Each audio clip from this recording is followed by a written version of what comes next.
Hi, today I'm part of new DOOGEE X95 and I'll show you how to connect to Wi-Fi this device. So let's first open the settings and then tap to network and internet. Here you'll see Wi-Fi switcher. Just click once on the switcher to activate the Wi-Fi, and you'll see here after that all of the available networks which you can connect. Just select one from the networks. Here we should enter the password.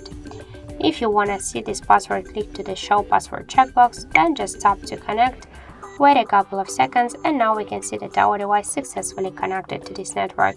You could use more network here, just by the same way. Say enter the passwords, connect to them, and then you'll see all of them here inside networks list. So just to turn on the Wi-Fi, we should also use the switcher. Also, we get one more way how we can activate Wi-Fi, or to turn it off, just open the control panel and you'll see here the Wi-Fi icon.